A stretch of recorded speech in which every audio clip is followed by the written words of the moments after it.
Yosh, il y a de cela plusieurs semaines se déroulait la Japan Expo 2019. On a rencontré plein de potos et j'en ai profité pour en interviewer certains.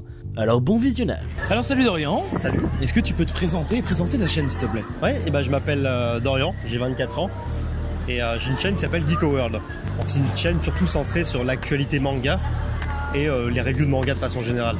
Bonjour, je m'appelle Max Ga Officiel. Et qu'est-ce que tu fais sur ta chaîne?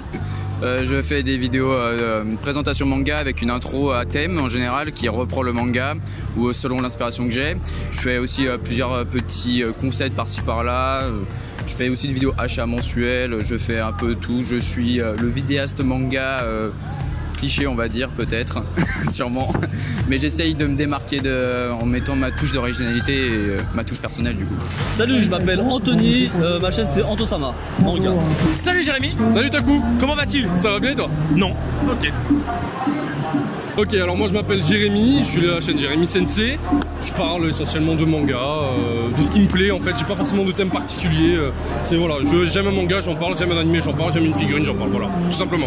Chaîne Otaculture, j'ai commencé il y a 9 mois, chaîne manga, analyse, quelques vidéos drôles, des vidéos sur Berserk aussi. Et voilà, je pense que c'est suffisant. Alors moi c'est l'envers du manga. J'ai commencé en février et je fais des retours achats, des critiques, des lectures, surtout des mangas que pas beaucoup de monde connaît, tu vois. Donc j'essaye du commercial, du shonen, mais un peu de seinen, un peu de l'ancien, un peu de voilà. D'accord. Voilà. Pourquoi tu fais une chaîne YouTube tout simplement? Et tout simplement à l'origine, Geeko World c'est un blog que j'avais créé qui parlait d'actualité de manga, voilà, de façon générale. Ça traitait un peu de tout, de l'animé, des mangas. Et un jour j'ai décidé de donner un peu vie à tout ça et passer justement du blog à carrément à une vidéo, une vraie chaîne. Bah, moi j'ai envie de partager ma passion des mangas. On associe facilement l'otaku à quelque chose de négatif, quelque chose assez péjoratif. Et moi j'ai eu envie de montrer que le manga c'est plus que le fait des gamineries, il y a tant de choses à apprendre dans le manga et j'ai voulu changer cela en partageant ma passion et montrer que les otakus ne sont pas forcément des bolosses. Eh bien parce que j'aime les mangas et à la base je voulais faire une chaîne axée sur manga et musculation. Bon, par souci technique au niveau du dos, j'ai rien fait, j'ai fait que le manga et voilà. Alors ça m'est venu au début, on était deux avec mon frère, on faisait des vidéos, on s'appelait Manga Addict à l'époque. Et on n'avait pas forcément de potes ou quoi, avec qui parler de manga. Et du coup un jour on s'est dit tiens, on va se tenter sur YouTube. Donc on a acheté des petites lumières, une petite caméra, des petits trucs. On s'est lancé et très bizarrement, je sais pas pourquoi ça a pris très vite. Je suis monté vite à 1000 abonnés, 2000 abonnés. Après mon frère, voilà, lui ça l'a un peu saoulé. Donc j'ai continué tout seul.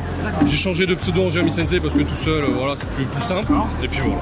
Mais Manga Addict, on va le retrouver quelque part, n'est-ce pas? Oui, tout à fait. Ça va être le nom de ma prochaine boutique qui normalement devrait arriver courant septembre-octobre. D'accord, donc ça va être un manga café. Donc si vous habitez des environs d'Arcachon, eh bien vous aurez un très beau manga café avec une star du YouTube qui gérera le lieu. Grande question. J'ai commencé sur Instagram. Sauf que sur Instagram, voilà, c'est seulement du texte, je me suis senti bridé, je faisais pas vivre ma personnalité. Je me suis dit, pourquoi pas me lancer sur YouTube, je pourrais faire vivre ma personne, faire découvrir peut-être une nouvelle personnalité sur YouTube. Ça m'a plu. Voilà pourquoi je continue à faire des vidéos sur YouTube, en fait, tout simplement. C'est ce qui m'a motivé à me lancer. Créer une chaîne YouTube, j'ai pas mal de potes qui parlent de YouTube, qui parlent de manga, mais je voulais élargir ce cercle, élargir un peu mes relations au niveau du manga et puis apprendre autre chose. Donc voilà, je me suis dit partager la passion, c'est peut-être une place à prendre et voilà. Rencontrer des gens, quelqu'un comme toi, quelqu'un comme d'autres youtubeurs, c'était mon but premier. D'accord. Allez, dis-moi 3 mangas qui t'ont, voilà, que t'as envie de conseiller, vraiment qui t'ont marqué. 3 mangas qui m'ont conseillé, je vais pas être original. Je veux dire premièrement Hunter x Hunter parce que c'est mon manga shonen préféré. Ou Hunter x Hunter, chacun dit comme il veut.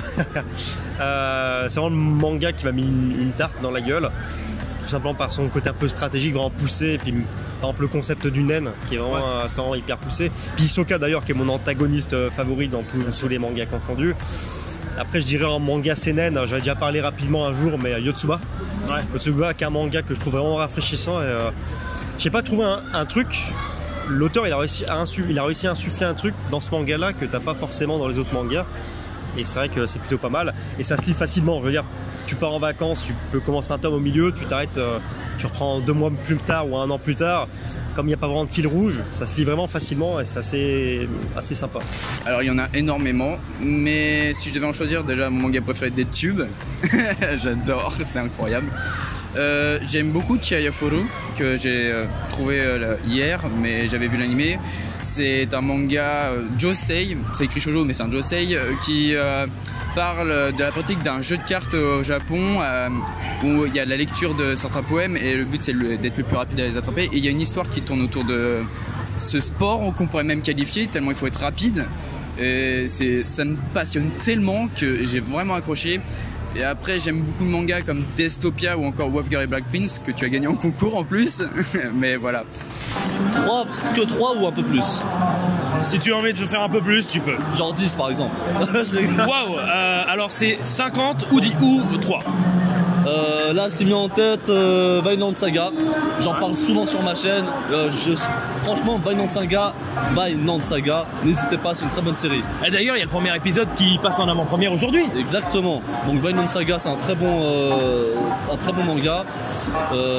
Quoi d'autre j'ai un petit coup de cœur pour Jagan. Ah. Ouais, franchement. J'aime beaucoup aussi. Le premier tome, j'avais pas accroché de ouf, mais je me suis dit allez, on va tester. Le deuxième tome, très bon. Et là j'ai pris le 3ème donc je vais voir. Ah ben moi j'ai lu le 3ème, ouais. Je peux te dire qu'il est vraiment pas mal, ouais. Et on part sur un accès très... je m'y attendais pas quoi, mais du coup tu verras. Ok. Et pour le numéro 3, je dirais j'ai un gros coup de cœur aussi en ce moment pour Kingdom et TPM. Voilà, ça fait 4 mais là je vous conseillerais ça en 2019. Ok, alors 3 mangas, on va dire en 3ème position, ça va être My Home Hero. J'ai vraiment craqué sur ce manga, c'est direct quand je l'ai vu dans les étalages de la Fnac. Je l'ai vu, je me suis dit putain c'est un truc de ouf. Et encore aujourd'hui, quand tu lis les tomes, c'est du roman policier fait en manga et je trouve ça incroyable. C'est vraiment, je le kiffe. Le second manga, alors au début j'étais très réticent sur ça. Je me disais ouais c'est surcoté et tout ça, c'est l'Attaque des Titans. D'accord. Au début, alors je te dis, j'ai regardé la saison 1, je me suis dit ok. Et puis très récemment... Donc là tu parles de l'animé. De l'animé oui, j'ai pas lu le manga. Et très récemment un pote à moi a pris Wakanim. Du coup je me suis tapé les 2 autres saisons. Et effectivement, il y a du travail derrière l'histoire. Moi je pensais que c'était juste un truc de titan, bute les titans, repart, terminé quoi. Mais il y a vraiment un truc. Et le dernier manga, c'est mon manga cœur, Naruto. C'est le manga qui m'a suivi toute mon adolescence. Mon adolescence c'était pas une période facile pour moi et j'ai grandi avec Naruto. Est-ce que tu veux en parler un petit peu ? Ouais, disons qu'au collège j'étais seul, enfin voilà, c'était pas vraiment... Je m'attendais à ce que tu me dises non. Ah oui, bah bon, ça me dérange absolument pas parce que... Voilà, alors on va se retrouver avec Jérémy pour une séance de psychologie. Exactement. Il va s'allonger par terre et on discutera avec lui. J'ai envie de te dire Berserk, mais je vais éviter. Attends, mais tu l'as dit là déjà. Merde. Berserk. Qu'est-ce que je pourrais te dire? Golden Kamuy. Une belle surprise de chez Kiyun, en 14 tomes actuellement, plutôt pas mal. La seule chose que je connais chez Golden Kamuy, c'est l'opening qui est vraiment extrêmement bien. Eh bien, je t'avoue que j'ai jamais vu l'animé. Il y avait les artistes jeudi matin qui ont fait justement l'opening, ils étaient là. Eh bien, si ça peut motiver les personnes à commencer le manga. Et dernier manga que je pourrais te conseiller, ça serait peut-être éventuellement, on va prendre un shonen, Prisonnier Riku. Prisonnier Riku de chez Akata, des tomes en cours, 31 actuellement. Vraiment pas mal, un shonen plutôt mature, très intéressant. Un shonen déjà terminé au Japon et franchement je sais qu'Idan l'adore. On compte en faire une vidéo qui arrivera je sais pas quand mais voilà. 3 mangas qui m'ont marqué, alors il y aura peut-être les 3 Adolphes. Tu connais je pense? Non, mais j'en ai entendu parler mais je l'ai pas lu en tout cas. 3 Adolphes, il y a Monster de Urasawa. Je connais. Ah, je connais. Et peut-être un dernier manga, Green Blood.